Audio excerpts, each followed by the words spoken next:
With a rapidly evolving country like ours, the domination of social media and content creation has all but crippled the traditional methods of news distribution.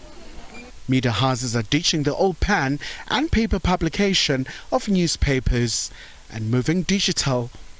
This as recent stats show that 80% of households in South Africa have access to internet. Over 65 million of those are registered smartphone subscribers. It begs the question of how do journalists adapt to the changing nature of social media and tell the people's stories using mobile journalism to reach the audiences that have shifted their news consumption trends from the traditional to online. We begin our journey in the lush coastal town of Kenya, Mombasa, where we attended a summit on climate change leading up to the COP29 climate talks in the Eurasian country of Azerbaijan in Baku in November this year. This beautiful stretch of coastal land under threats by growing climate change phenomenon and the desperate need to keep global temperatures to 1.5 degrees Celsius. The international community sounded the alarm of the catastrophic impact global warming is having across the globe, a hot topic that's expected to dominate at the upcoming COP29. The most important issue on the road to Baku is climate finance and the agreement around the new finance goal that we expect all countries to agree upon.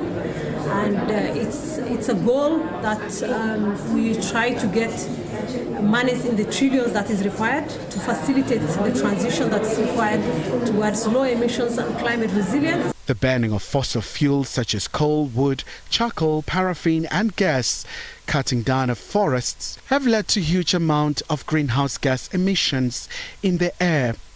But how does this impact ordinary South Africans? There are increasing floods and droughts. KwaZulu-Natal, Eastern Cape and large parts of the Western Cape have seen a battering due to changed weather pattern that have led to increased rains that have resulted to flooding that's left thousands of families affected. For Africa, though, the issue of adaptation and how to be financed will take center stage. Well, adaptation is extremely important for the continent, and we've been saying this, our heads of state have been saying this for years, that adaptation is our priority because climate change affects all our climate sensitive sectors like agriculture, water. As you know, for example, in South Africa, I can name the water shortage situation, the water crisis we had in Cape Town. We've been able to prove that it was because climate change had a factor to play. So adaptation is an important element because impacts on climate change are affecting our economies, they're affecting our agricultural production, they're affecting our water system, they're affecting all these sectors. One of the biggest criticism has been that African stories on the impact of climate change have been told through a foreign lens. But many media houses simply don't have the luxury to spend shrinking resources on more niche stories such as climate change. Media experts say this is a space where mobile journalism or mojo can thrive. Equipped with a smartphone, data, good quality camera and a microphone and a tripod, news telling platform for journalists has been opened.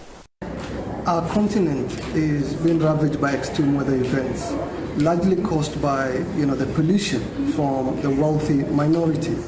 We're on the front lines of climate change, suffering fast and worst the impact of climate change that we didn't contribute to. And we don't even have an African climate narrative that speaks to African needs and priorities. What we've tried to do over these last 2 days is help tell an African climate story that actually speaks to African needs. For most reporters in the news space, it's now become a case of adapt or get left behind the global digital revolution and equip themselves with the tools needed to integrate mojo into their daily reporting routines. For SABC News, I'm Khumalo.